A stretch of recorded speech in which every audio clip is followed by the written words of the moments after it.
I traveled Alaska as a tourist. Mike and I did, and we even had our friend Emily join us.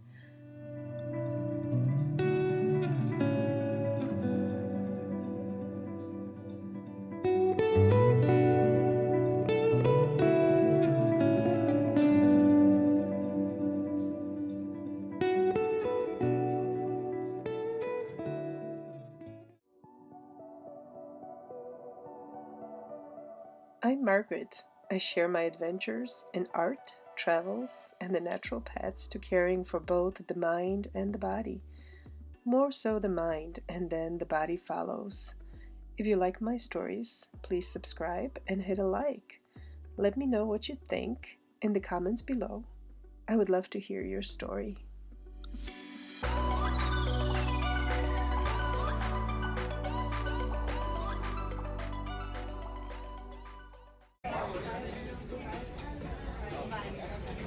Okay, smile while you're eating. It's a video. Do I have food in my mouth? Not yet. Careful. Now you do. I meant in my teeth. There is an overindulgence on cruise ships. You eat more because it's there and it's good, and it's included in your cruise cost. Some drink more, especially if they purchase an added drink package. Self-control is always at its lowest on cruise ships. Well, that's my take on this. Oh, my hair looks like shit.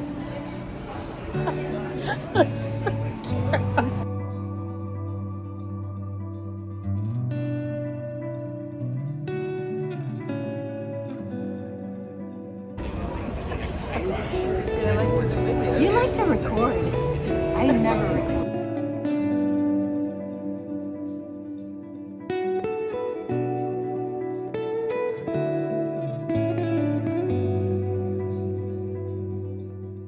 Cruise ships are small cities on the water, filled with hard-working staff, pampering thousands of strangers from all over the world for a few short days. You don't cook, you don't make your bed, you don't clean, you don't do anything except relax and let your mind wander. That is the passenger side. The working staff side is another story, but not in this video journaling.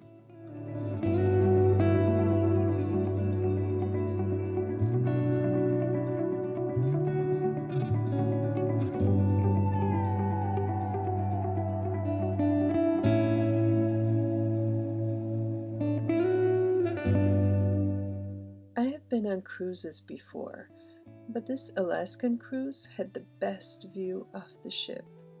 I spent a lot of time on our balcony, just mesmerized by the surrounding beauty of nature. No photograph can do its justice.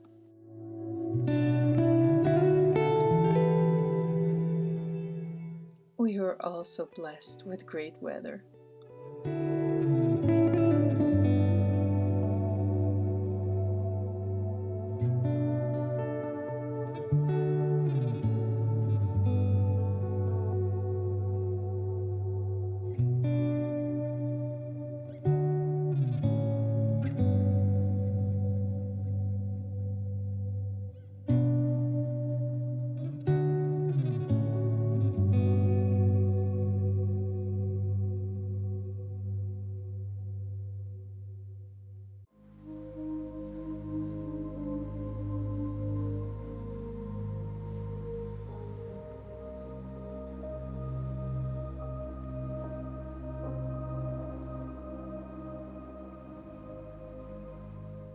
I traveled Alaska as a tourist on a cruise ship, and I loved most of that experience. I did find myself at times longing to go off into the woods by myself, exploring, but overall I took mental notes on the places I plan to come back to once again. We did take advantage of the guided tours and bought souvenirs at each stop. But the magic of the entire trip was the view. I so wanted to take my shoes off and feel the energy of this uncharted and unpredictable land. Now we totally, here in Sitka, depend upon tourism and fisheries. And so we really appreciate you guys coming to our fair city. But being a tourist limits your time to the schedules of the ship and the tours. We chose what we consider to be the best example of Alaska in the small towns we passed through. We were not disappointed.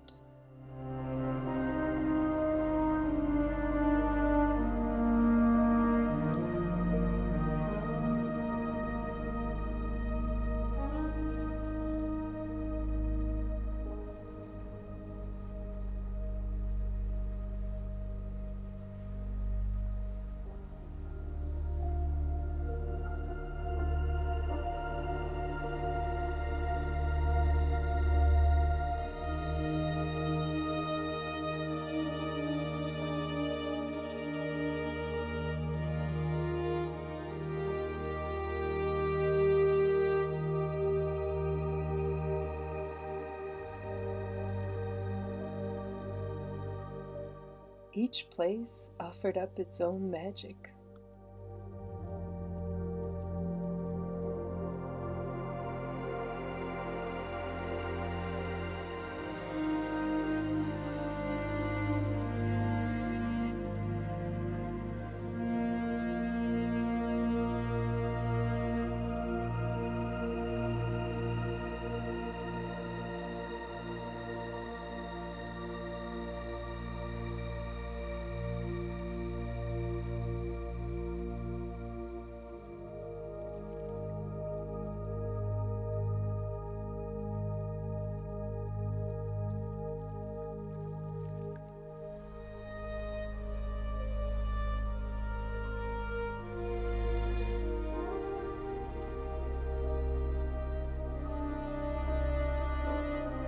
This is the bark here is what we peel off the stalk and we boil it till the tea is potent. Then we drink it with honey. This is the devil's club plant.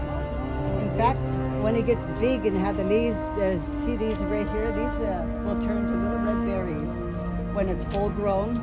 And that symbol of the leaves and the berries is on our hospital because we use it for medicine.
Around 1,200 people reside in Skagway in the summer.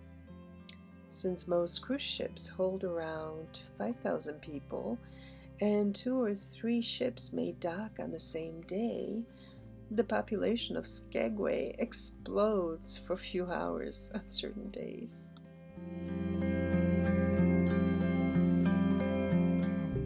And then in the evening, it becomes a ghost town once again.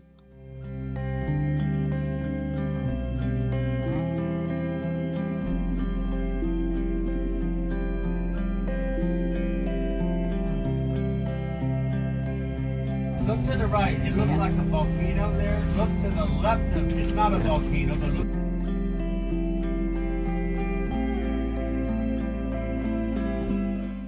I found myself captivated by subjects that I would have never thought of asking about. You can see the Sawtooth Mountain range. And again, we see that maybe twice a month. So we'll get out here and take pictures. Population increases in the summertime due to tourism, and tourism is the main economy for most of the small towns in Alaska.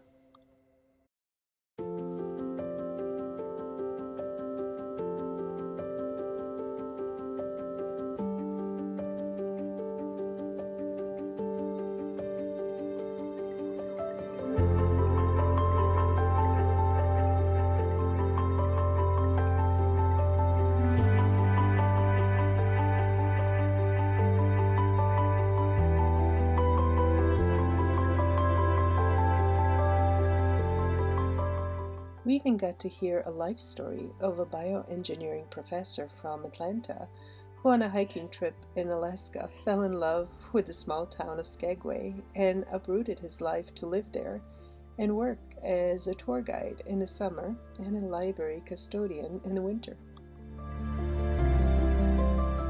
Housing is hard to come by in Skagway and very expensive. Most summer workers live in trailers or RV parks and move on once the cruise ships fail to dock at ports and the darkness rolls its icy cover over the land. If you survive Alaska in the winter, you become part of her soul, and the locals consider you one of them.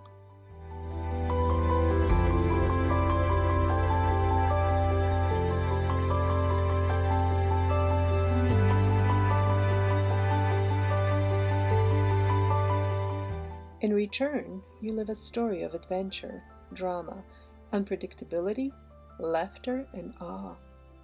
You lose yourself in the daylight of summer and fill up on the necessities of life while sharing the land with millions of tourists, like myself. Then when winter comes, you hibernate. That is a big part of Alaskan experience.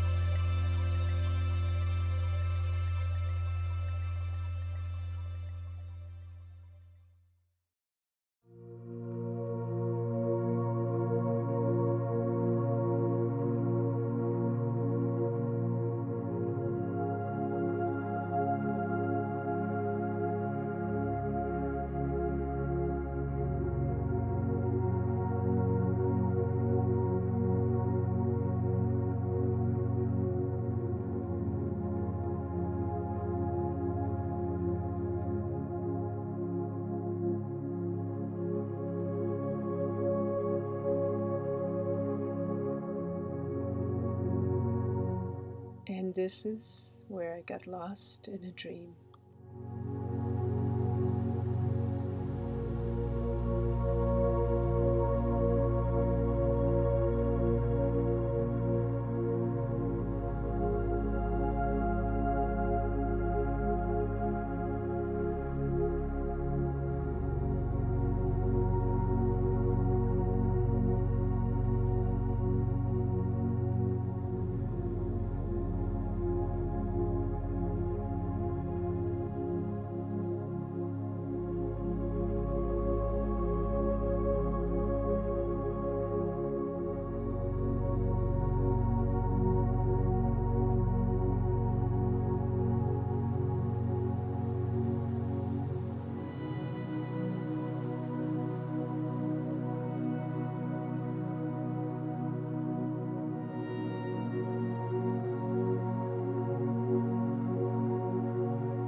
In Juneau, we got to see humpback whales feeding in the distance.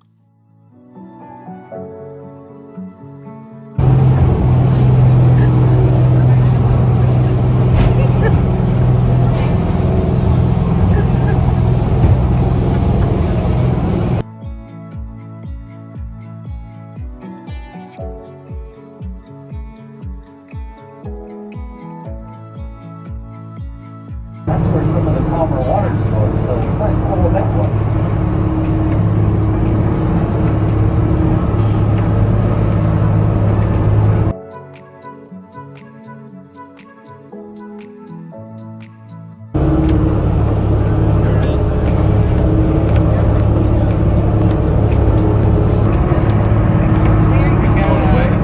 There he is. Oh my God!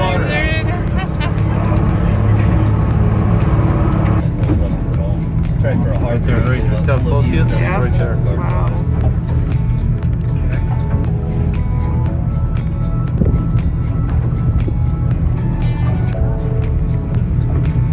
Probably one more breath. There it is.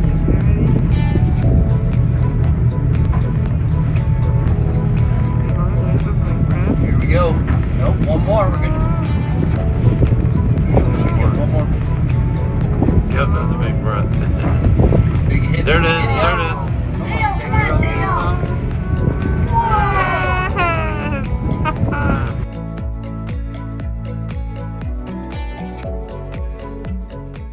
And then, of course, we explored the ship and had some fun on it.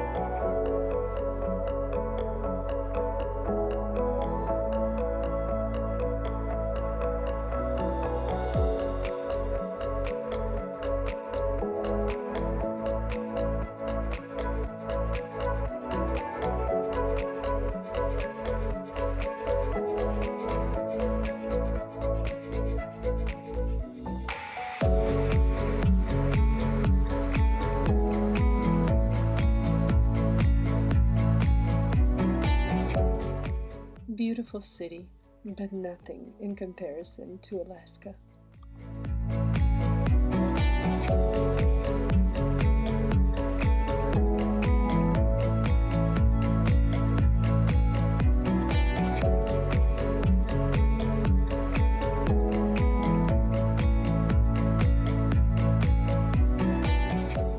Thank you for watching, and all the best. Till next time.